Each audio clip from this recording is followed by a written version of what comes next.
Hello to everyone in Rome. My name is Darren Aitchison. I'm a doctoral student at National University, mostly the Executive Director of the Restorative Justice and Applied Behavior Analysis Alliance International.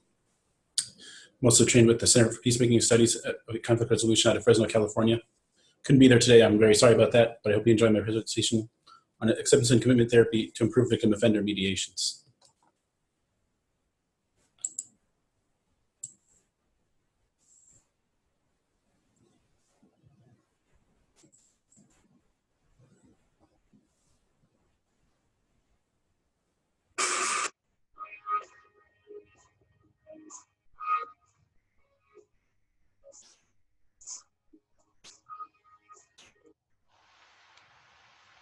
So I work in education. In education, we use design-based research. This is a newer form of research. It's getting a lot of empirical support. But basically, we start out with our intervention, with our research questions, and then we keep redesigning our intervention. We change one or two variables at a time till we get the intervention that we're happy with that's actionable and usable by teachers in the classroom. We'll see more of this in a little bit. So I differ a little bit from other DBR people because I use single subject design as a verification process at each step. So typical statistics or looser scientific methods are done. So, and you'll see more of that as we go along. So this is our design-based evolution document. So we go through different iterations, which are different mini experiments to get what we want. This current study had 4 iterations. We'll go into each one of those here in just a little bit. But again, this is the overall process that we go through. And we use a spiral to represent the evolution of the experiments because we don't want to think too linearly. So often we have to go back and redo things or change things here or modify things here. So the process is much more fluid than it is linear. These are our research questions that we were looking at. So is it possible to design an assessment to serve as something comparable to the experimental functional analysis that can be used by active practitioners? So we're looking for something simple and concrete that can be used. Also, can such an assessment be used to produce better outcomes for clients? And the big question we have is, can victim offender mediations and restorative justice be improved by the use of acceptance and commitment therapy? Those are pedagogy questions. So looking for an act equivalent, if you will, to the functional analysis. Well, in order to do this, I had to make a basic assumption that it's possible to measure a cognition, a private event, by measuring the outward event that occurs directly after it. So I posed this to leading experts in ACT, and many of them agreed with me that this contingency was acceptable. This follows the same line of thinking as a precursor functional analysis. The fact that certain behaviors are linked together. So there's a lot of good research out there that if I ball up my fist and then hit somebody, I can do an analysis of the balling of the fist, and that's comparable to doing the analysis of the actual punching. Those behaviors are linked together. So I'm making the case that the covert behavior, the thought, and the overt behavior, the answering of the question, the outward action are related in a similar causal manner. Let's just do a quick review of the functional analysis. So a functional analysis is an experimental analysis. You test one contingency, sometimes 2 at a time. And then whichever is the most response to the problem behavior is the function of the behavior. So for this kid, for instance, this top line here, his behavior is maintained by attention, primarily. There's some other things going on here, but attention is the primary reason or function of why he does the behavior that he does. Typically, this is done in 5 to 10 to 15-minute sessions in randomized order. And generally we test one function at a time. There are some newer versions. Greg Hanley has the ISCA right now. I do use the ISCA pretty heavily, which is a combinatorial contingency. That's another story for another day. So examples of these behaviors that we can look at to get clues to what happens on the inside of someone's brain are answering questions, commenting, or reactions to contrived contingencies. So I was looking for a way to do this. So I found something that already did this, the hexaflexorcise from Dr. Russ Harris down in Australia. So I ran the assessment on this child and we graphed it. Before we get to the graph, we're going to talk a little bit about relational frame theory. So relational frame theory is a little bit complicated, even by my standards, but it's hard for me to explain without these ridiculous diagrams I'm about to show you. So we start out with 3 different stimuli, 3 things in the world. So these things are related somehow. So the first thing we do is we teach that A is related to B somehow. We teach that B is related to C. Then we teach those 2 things directly, and we get 4 different relationships that happen for free. So we learn that B is related to A, C is related to B, and A and C are related in two different ways.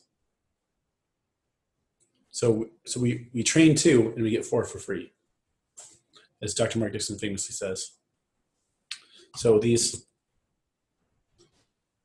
2 directly trained stimuli, 4 derived relations. So these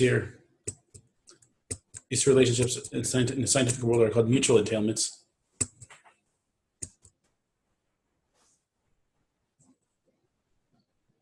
Then these other ones over here are combinatorial mutual entailments. So those words are not important, but the idea is that when we learn 2 things, we can derive 4 relationships from that.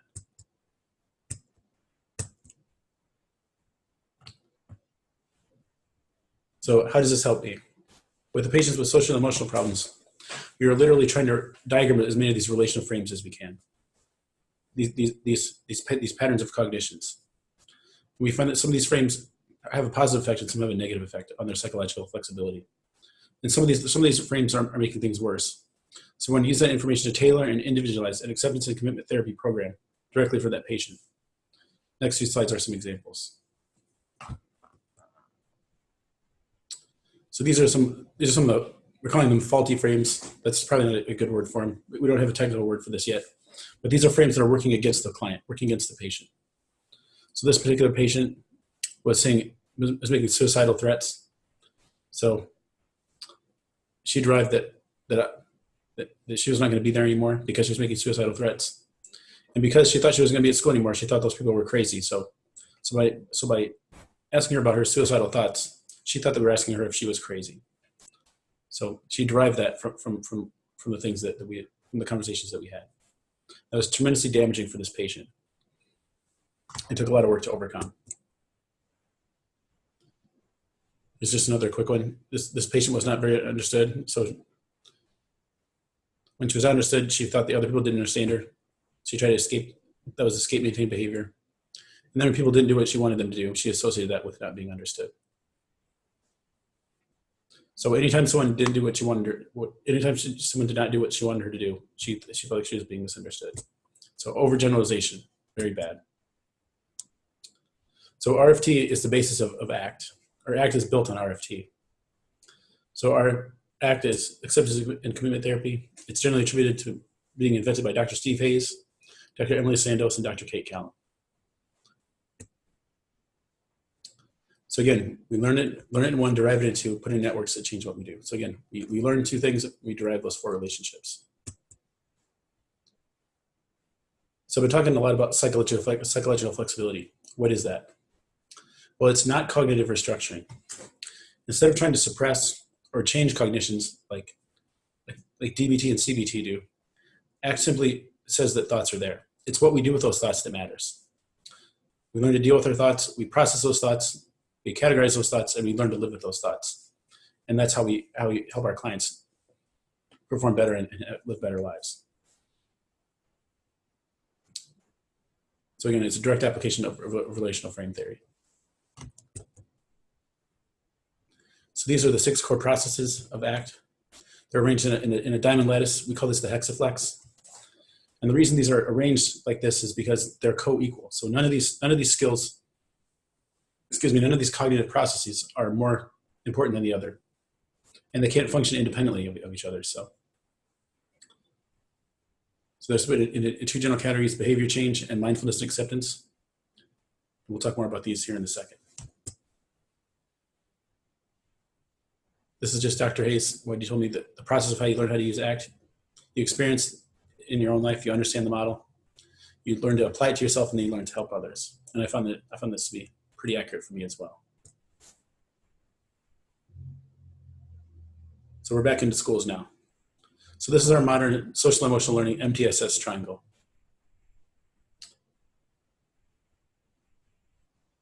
So right now we're talking generally about a tier 2 intervention, victim offender mediation in the center, right here. So iteration 1, going into our DBR research project now. So this was just submitted to the Journal of Contextual Behavioral Science. It's currently under peer review. So I had 2 elementary students, both African American, 1 female and 1 male. We used acceptance and commitment therapy, the victim offender reconciliation program, or victim offender mediation, and the behavior change stairway model, which I would love to talk to you about some more if I had more time. So we used a standard multi-element graph, and we documented the psychological flexibility per session. So with this child, we started with the CPFQ. This is Dr. Mark Dixon's assessment. This is the child psychological flexibility questionnaire. This is how the child scored. Again, we're just getting an idea of where to go to on the next assessment. So then here's the actual graph, our first graph of the Hexaflex assessment. So it's kind of muddy, but there's a lot of overlap there, but this was our first attempt. So what does this tell us? I wasn't really sure, so that's why we went back to the design process and we did it again. Here's for client number 2. So there were 2 primary errors that we made in that original design. One is I did not chart it as a problem or deviant behavior, which a functional analysis typically charts problem behavior. And also had no control condition to compare them to the test conditions. So those are the 2 things that we did, that we changed. And then we went on to the next part. So we're looking at the Hexaflex exercise and the CPFQ as causal measures. So again, exact same design study, but we just graph things differently. So this is psychological inflexibility. We're charting the problem cognitions, the problem behaviors. So this tells us that committed action is the biggest struggle for this young boy. Also, acceptance is very tough for him. So again, all those processes are interconnected. What our theory is that this would give us an opportunity, an idea of where to start, where to emphasize our work first. With our second participant, being present in the moment and also committed action was very tough for her, and also cognitive diffusion. So that's where we started with her.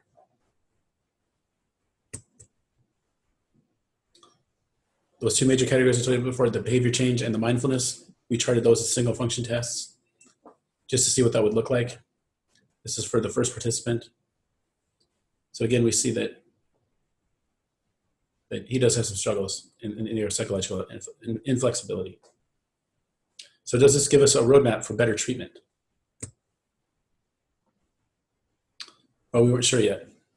But definitely the second version of the graph with the control condition and plotting the psychological inflexibility instead of the flexibility was better received by the behavior analytic community. It looked more like the graphs that they were associated with. So we go into our third phase of our study, which is we're looking for actionable knowledge with differential reinforcement. So same 2 kids. We're using acting teaching interactions, victim offender mediation, the behavior change stairway model. But this time we're documenting the number of core processes of psychological flexibility per session. So let me show you the graph. It'll make a little bit more sense. So this is a DRE reversal, differential reinforcement of an alternative behavior. So in DRE condition 1, which is here, here, and here, we're reinforcing acceptance with verbal praise, but not diffusion. Then here, here, and here, we're using verbal praise to reinforce diffusion, but not acceptance. And we're charting diffusion. So we were able to change the client's behavior, their outer behavior, which I'm theorizing is closely related to their inner behaviors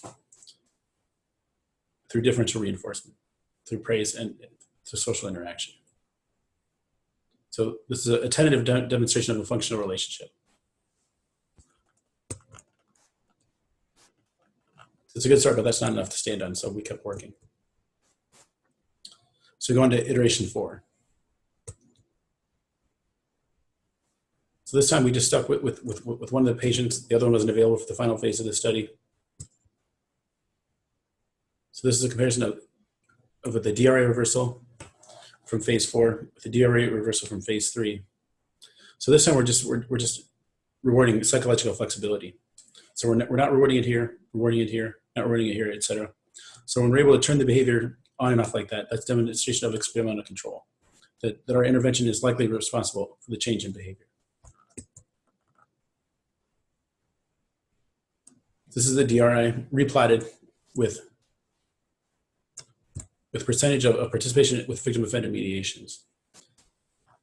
So the idea here is that the longer we were teaching psychological flexibility, the greater their participation in victim offender mediations was evident. This is a range around changing criterion design here.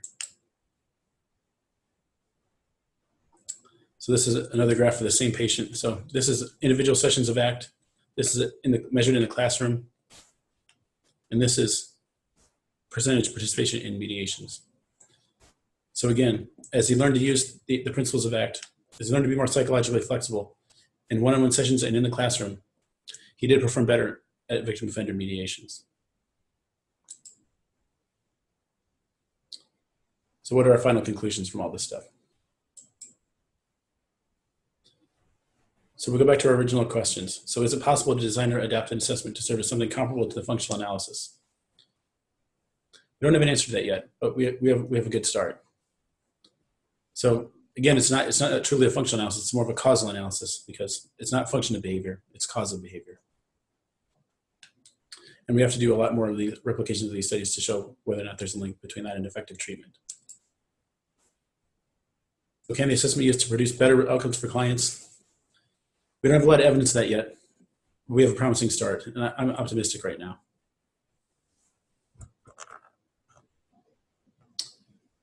And then, did the use of ACT improve our victim offender mediations? Well, that's hard to say. Yes and no. Because in some ways, if we teach somebody to be more cognitively flexible, they should do better at mediations. But if we teach somebody how to do mediations, doesn't that also make them more cognitively flexible? So it's kind of a chicken and egg thing. Which one comes first? So, but we do have some evidence that the use of ACT, along with restorative justice, results in a more effective intervention than each one of them in isolation. These are just some quick numbers. So over the past 7 years, either myself or somebody that I've directly trained, we're about 85 to 87% successful on victim offender mediations on the first try. So does the problem happen again? During the time that we're working in those schools, the punitive measures that are in place at the same times are about 30 to 33% effective. So we're about 60% more effective than the punitive measures, just kicking kids out of school, suspensions, detentions, expulsions, isolation, physical restraint, all those things that all my friends in psychiatry say we should never do to kids. So where do we go from here? We're moving towards a comprehensive analysis to be used in schools. So on the right side here is a behavioral analysis. Oops. There we go. So that's our behavioral analysis on the right side. The left side is a comprehensive academic analysis. Now, I don't presume to know what that looks like yet, but these two things are directly related. Now, the better I feel about myself as a reader or a writer, the better I'm going to behave in school. The more struggle I have in reading, writing, and math, the more I'm probably going to act out in school. So I'm looking at some of my friends in precision teaching right now, and in neuroscience, and also experts in formative assessment to get an idea of what this new assessment will look like on the other side. So again, our future areas of research, we want to study more on restorative justice with the good behavior game. We want to study more of ACT and CBT used in conjunction with restorative justice, the intersection with neuroscience, and then precision teaching to ensure better outcomes for mediations. So we have a call to action on two fronts. First of all, to the people I'm talking to now, the scientific community, we want to build an alliance of experts across all fields, all disciplines, and all onto epistemologies. We want to help our schools in any way that we can. I know that a lot of you are in Europe, and in Europe, you're light years ahead of where we are in schools in many ways. As far as the use of formative assessment, you're light years ahead of us in restorative justice. But just have some patience with us Americans. We're a little bit stubborn, but we do come along in the end. So educators, we want to teach them to take a bold step out of the shadows of anonymity. especially in the United States. There's such a tremendous commitment to the use of coercion and punishment in schools that does not work and doesn't help our kids. We want to help them seek out training. So these two sides have to work together to solve this problem. Also, I know in Europe you don't have the school to prison pipeline like we do here, but it's a big problem here in the States, and we're working on that really hard right now. So any questions? I would love to hear them. I want to thank these people: Russ Harris, Steve Hayes, Emily Sandos, Kate Callum, Jeff Pavlicek, Dr. Ron Clausen, Dr. Mark Dixon, and Dr. Dennis Embry for their help with this work. This is my email. I'd love to hear from you. I'd love to hear what you think, what you have to say.